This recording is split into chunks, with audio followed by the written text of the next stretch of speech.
Shalom, saudaraku. Kekristenan bukanlah sebuah ruang gelap gulita yang meninggalkan misteri kehidupan yang sangat spekulatif di dalam hidup ini. Namun kekristenan menjadi ruang gelap gulita dan sebuah misteri ketika banyak pribadi yang tidak menempatkan kekristenan secara benar di dalam hidup mereka.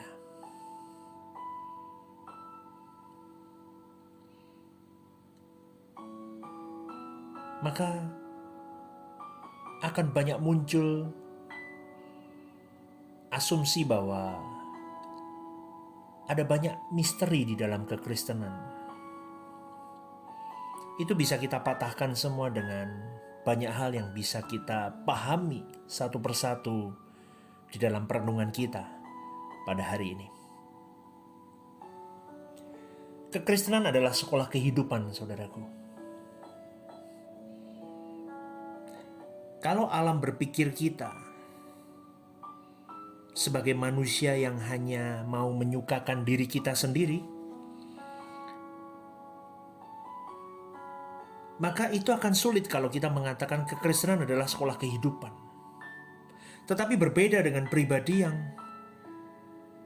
aku mau Tuhan masuk di dalam sekolah kehidupan. Beda kan? Ada orang yang memang pribadi yang Kristen, benar Kristen, tetapi dia tidak pernah mau masuk di dalam sekolah kehidupan. Tapi ada juga pribadi-pribadi yang aku mau Tuhan masuk di dalam sekolah kehidupan,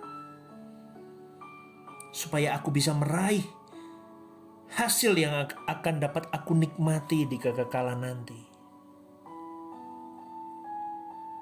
Tetapi tidak banyak, saudaraku. Banyak orang takut diproses di dalam sekolah kehidupan. Jangan Tuhan, nanti pekerjaanku kacau ketika aku masuk dalam sekolah kehidupan.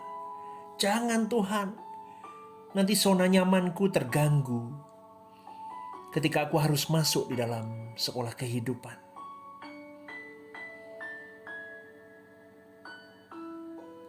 Kekristenan itu pilihan, saudaraku. Engkau mau menyukakan dirimu sendiri atau engkau mau menyukakan Tuhan?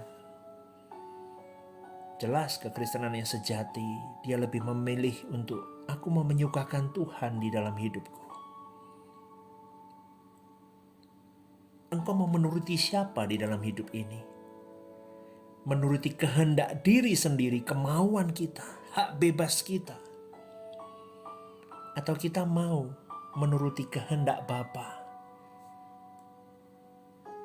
Itu seperti belenggu, seperti kuk yang diletakkan di atas kepala kita. Supaya apa? Supaya kita tidak mempermainkan Tuhan dalam hidup ini. Dan supaya engkau dan saya tidak meluncur bebas masuk ke dalam api kengerian di kekekalan, saudaraku. Bahkan di dalam Galatia 6 ayat yang ke-7 sampai ke-8, firman Tuhan mengingatkan, jangan sesat, Allah tidak membiarkan dirinya dipermainkan. Karena apa yang ditabur orang, itu juga yang akan dituainya. Sebab barang siapa menabur di dalam dagingnya, ia akan menuai kebinasaan dari dagingnya. Tetapi barang siapa menabur di dalam roh, ia akan menuai hidup yang kekal dari roh itu. Saudaraku, hidup menabur. Kalau kita menabur di dalam roh, artinya kita hidup di dalam penurutan akan kehendak Bapa. Kita tidak lagi menabur untuk kesenangan dunia lagi. Karena kita tahu kita hidup di dalam roh, bukan di dalam daging. Daging pasti menginginkan segala keindahan dunia. Dia akan terus mengikat kita, saudaraku. Tetapi ingatlah, hari ini kita diingatkan dengan perenungan bahwa kita harus menabur di dalam roh. Hidup menurut kehendak Bapa saja. Itu adalah tanggung jawab setiap kita sebagai anak-anak Allah. Hidup menabur di dalam roh. Itu tanggung jawabmu dan tanggung jawabku. Sebagai seorang Kristiani yang sejati di mata Tuhan. Seakan-akan begini saudaraku. Itu tanggung jawabku. Aku harus hidup menabur di dalam roh. Itu tanggung jawabku. Itu harus aku tunaikan. Seakan-akan aku punya hutang yang harus dibayar. Filosofi seperti itu akan membuat diri kita terpacu untuk kita menancapkan itu kuat-kuat, saudaraku. Bahkan di dalam Roma 8 ayat 12 kita diingatkan dengan firman Tuhan yang berkata seperti ini. Jadi saudara-saudara, kita adalah orang yang berhutang, tetapi bukan kepada daging, supaya hidup menurut daging. Jadi kita jelas di sini. Cara berpikir kita sudah mulai harus kita ubah, saudaraku. Kita bukan lagi anak dunia. Anak dunia melimpahkan semua nafsu dirinya dan menyerahkan tubuh jiwa rohnya hanya untuk dipasung di dalam kenikmatan dunia. Tetapi cara berpikir kita haruslah menjadi cara berpikir anak terang. Cara berpikir anak Allah. Yang belajar menyandrakan dirinya. Memasung dirinya di dalam kehendak Bapa saja. Untuk ini, yang terpenting di dalam kehidupan adalah terus kita berpacu merubah konsep berpikir kita. Kita berubah dari alam berpikir anak dunia yang hanya untuk menyenangkan diri kita sendiri menjadi pribadi yang hidup dengan alam berpikir sebagai anak Allah. Aku cuma mau hidup menuruti apa yang kau kehendaki, Bapakku. Tidak ada yang lain hasrat hidupku selain keinginanmu saja. Itu berat, saudaraku. Tetapi pasti kita bisa.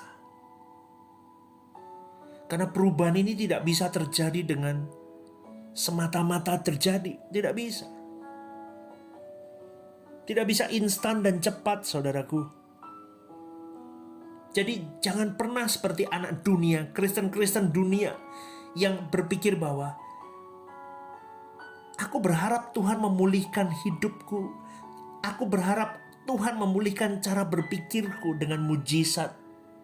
Tidak bisa. Mujizat tidak berlaku di dalam hal ini. Karena perubahan ini tidak pernah terjadi melalui mujizat. Tetapi perjuangan masing-masing individu untuk merubah dirinya sendiri. Engkau harus bergerak. Engkau harus berkobar di dalam dirimu. Berjuang segenap hidup atau tidak sama sekali untuk Tuhanmu. Saudaraku dikasih oleh Tuhan. Di dalam konsep engkau merubah dirimu untuk engkau bisa memiliki kehendak Bapa. Cara berpikirmu diubahkan. Ini Tuhan tidak berinvestasi di dalamnya. Karena mengasihi Tuhan itu harus digerakkan dan dikobarkan oleh diri sendiri. Oleh setiap masing-masing kita. Individu lepas individu. Engkau harus mengobarkannya sendiri, saudaraku. Jadi, itu seberapa daya juangmu itu mempengaruhi. Seberapa daya juangmu itu mempengaruhi, saudaraku. Jadi ada pertanyaan yang harus diperkarakan dalam hidup kita. Pertanyaannya begini, apakah aku di dalam keadaan yang berkenan di hadapan Tuhan sekarang ini? Apakah aku sudah berkenan di hadapan Tuhan sekarang ini? Ketika pertanyaan itu dilontarkan, banyak orang pasti menjawab belum. Saya belum berkenan, Pak. Saya belum layak di hadapan Tuhan. Saya belum sanggup melihat hadirat Tuhan dalam hidupku. Aku malu, aku najis, aku kotor. Lalu apa yang harus kau lakukan? Itu pertanyaan selanjutnya, saudaraku. Apakah engkau hanya berhenti di dalam jawaban belum, Pak? Apakah berhenti di sana?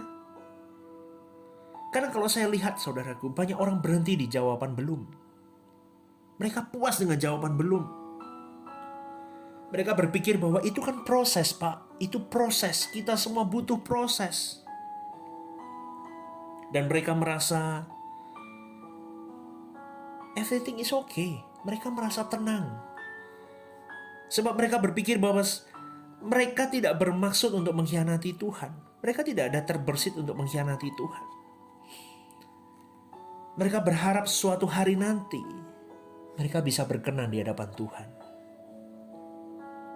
Itu hanya masalah waktu, Pak. Itu hanya masalah waktu. Tuhan saja memakluminya kok. Tunggu waktunya, nanti pasti saya berkenan di hadapan Tuhan. Saudaraku, sudah seharusnya engkau dan saya tidak lagi hidup wajar di mata manusia. Tidak perlu fanatik dengan kekristenan. Banyak orang mengatakan itu, bukan? Sama saja, yang penting kita berlaku baik, tidak menyakiti orang, kita tidak pernah menjahati orang. Udah cukup kok. Tuhan tahu. Itu sudah lebih baik. Tetapi sikap ini adalah sikap yang keliru. Seharusnya yang kau lakukan dan saya lakukan adalah kita mohon pengampunan Tuhan. Tuhan, ampuni aku. Pengampunan yang diberikan Allah Bapa akan menempatkan kita berkenan kepadanya secara bersyarat, saudara. Garis bawahi kata ini. Pengampunan yang diberikan kepadamu dan kepadaku supaya kita bisa berkenan, itu adalah pengampunan yang bersyarat. Artinya, sekarang ia ada di dalam posisi yang berkenan. Mungkin kau dan saya di dalam posisi yang berkenan karena darah Yesus yang melindungi, yang menudungi, yang mengcover semuanya. Tetapi ingat, saudaraku, engkau dan saya harus belajar tidak mengulangi kesalahan yang sudah pernah kita lakukan. Kita harus bertumbuh menjadi pribadi yang spesial di mata Allah. Engkau dan saya harus bertumbuh menjadi pribadi yang sungguh-sungguh dikehendaki oleh Allah. Itu butuh perjuangan, saudaraku. Tidak cukup di dalam kata fanatik. Kita harus di titik sakau kepada Tuhan kita. Sampai tidak bisa aku tidak hidup tanpa Tuhan di dalam hidupku. Sakau di dalam Tuhan. Ini yang harus kita pegang, saudaraku. Kita bergumul terus memastikan hidup ini sudah belum ya? Tepat belum ya di mata Tuhan? Ataukah aku sudah normal belum di mata Tuhan? Terus kita berulang-ulang kita lakukan dalam hidup kita. Pergumulan ini, saudaraku, sampai di titik kita menjadi anak Tuhan yang normal, bukan anak dunia yang normal. Kita harus abnormal di mata dunia, tetapi normal di mata Tuhan.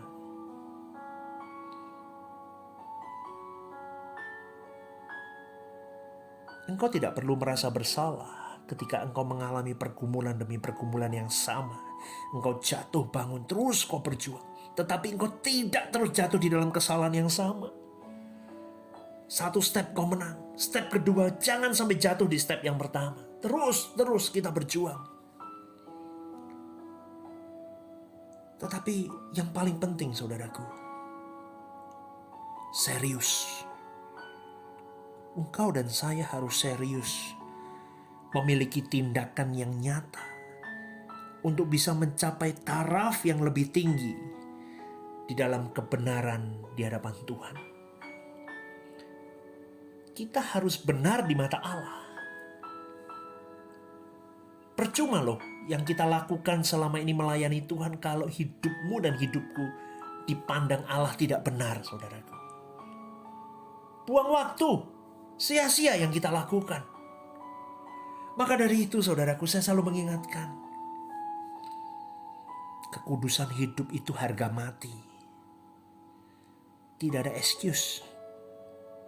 Tidak ada kemurahan di sana.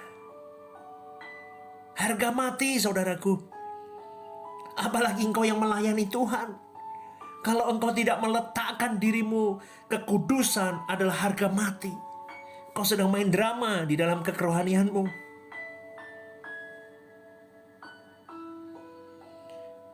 Dirimu dan diriku harus mulai meletakkan target kerohanian kita sempurna di mata Allah. Harus ada deadline jelas, saudaraku. Kita harus bisa mencapai deadline itu kapan? Jelas. Kita punya pathway yang jelas. Kita punya schedule yang jelas di dalam kerohanian kita. Itu dibutuhkan komitmen, konsistensi, tanggung jawab, integritas di dalam Tuhan, dan antusias yang tinggi. Sehingga keantusiasan yang tinggi yang bergelora itu akan membawa orang-orang ini untuk semakin sakau di dalam Tuhan. Bukan lagi selesai, bukan lagi pencapaian yang biasa-biasa saja, tetapi pribadi-pribadi yang memiliki antusias yang bergelora tanpa batas ini, dia akan mencapai di titik sakau di hadapan Tuhan dan dia gila-gilaan untuk Tuhannya. All out dia berikan yang terbaik. Bahkan dia berani berkata, segenap hidupku atau tidak sama sekali. Saudaraku yang dikasih oleh Tuhan, engkau dan saya ketika mencapai di dalam gelora yang besar itu, antusias yang begitu tinggi, jaga api itu. Sampai api itu menjadi permanen. Sehingga tidak ada lagi yang kita ingini di muka bumi ini. Saudaraku, secara manusia yang belum dalam, belum benar-benar dengan Tuhan, ini adalah firman Tuhan yang konyol, saudaraku. Dulu saya mendengar ini pun sama. Engkau tidak mengingini dunia, tidak mungkin. Tetapi hari ini saya boleh katakan, proses Tuhan itu berlangsung dalam hidup saya. Benar, saudaraku. Keirinduan saya, hasrat hidup saya bukan lagi dunia ini. Dulu fokus hidup saya bukanlah Tuhan, tetapi barang-barang mewah. Rumah bagus, mobil bagus. Tetapi semuanya, saya lihat hari ini semuanya sia-sia, saudaraku. Tuhan kesukaanku satu-satunya.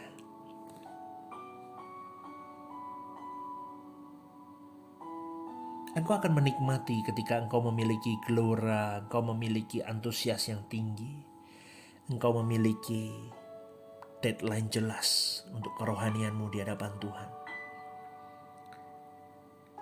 Engkau akan melihat adanya kemajuan kekristenan di dalam hidupmu.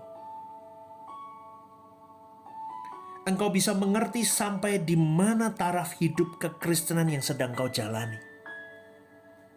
Sungguh, ketika engkau sungguh-sungguh di hadapan Allah, engkau bisa mengerti sampai di taraf mana kekristenan yang sedang kau jalani hari ini. Kita akan berkata, aku masih belum berkenan Tuhan. Aku belum berkenan di hadapan-Mu. Tetapi aku boleh katakan hidupku sudah lebih baik daripada kemarin. Dan ke depan aku akan menjadi lebih baik lagi daripada hari ini. Sampai aku berkenan kepada Bapa. Sampai akhir hidupku. Supaya Tuhan melihat aku berjuang sempurna seperti Yesus. Itu bukan hanya di bibir, tetapi aku lakukan dalam setiap langkah hidupku. Saudaraku, pergumulan dengan sikap yang begitu sungguh luar biasa ini, itu menempatkan kita miskin di hadapan Tuhan. Jangan kau bawa apapun, prestasi apapun, kebanggaan apapun di hadapan Tuhan, karena itu akan menghambat dirimu untuk berjumpa dengan Tuhan secara face to face. Dengan kau merendahkan dirimu, kau meletakkan engkau satu-satunya yang kumiliki Tuhan. Tidak ada harta yang melekat. Tidak ada kesombongan yang bisa kubanggakan di hadapanmu. Tidak ada satu helai benang baju pun yang bisa aku banggakan di hadapanmu. Itu akan membawa kita, saudaraku. Tuhan, You are my everything. Kau segalanya. Kau segalanya bagiku. Kau keinginan jiwaku. Engkau yang menjadi hasrat hidupku. Sampai di level itu, saudaraku. Adakah kita mau berjuang sampai di level itu?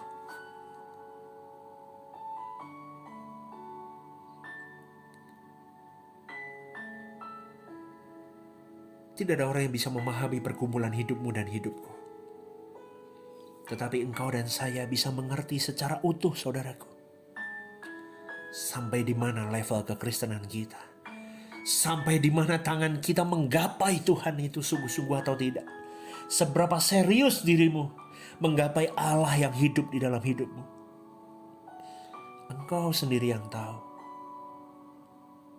pergumulanmu dengan Tuhan. Saudaraku, banyak orang Kristen yang mengatakan kekristenan adalah ruang gelap gulita di dalam sebuah kematian yang tidak tahu aku diterima atau ditolak oleh Tuhan.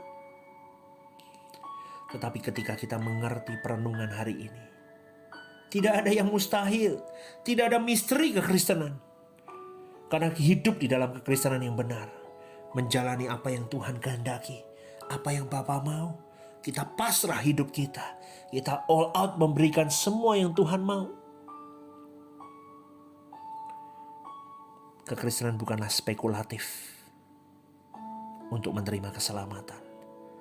Tetapi kekristenan adalah sesuatu yang pasti.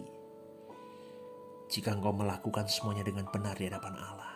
Karena engkau mencintai Dia. Keselamatan itu pasti di dalam hidupmu dan hidupku.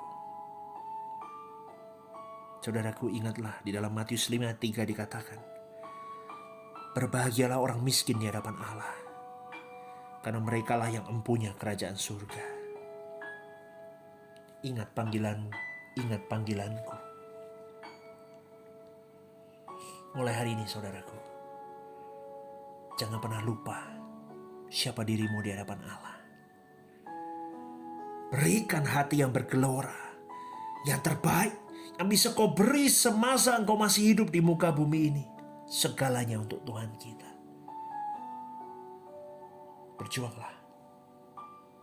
Engkau dan saya berjuang bersama. Sampai akhir hidup kita. Kita jaga gelora api kita untuk melayani Dia. Menyukakan hati Dia. Mari kita masuk dalam doa. Hamba-Mu bersyukur untuk hari ini, Bapa. Biarlah sedikit kebenaran firman Tuhan ini mengingatkan kepada kita betapa kami mencintai Tuhan. Tidak ada di muka bumi ini selain Tuhan dalam hidup kami yang bisa mengambil, mencuri hati kami. Karena Engkaulah segalanya di dalam hidup ini. Bapa, hamba-Mu berdoa untuk setiap pendengar, dimanapun mereka berada. Kau tilik mereka pribadi lepas pribadi. Biarlah mereka sungguh-sungguh berkomitmen di hadapan Tuhan.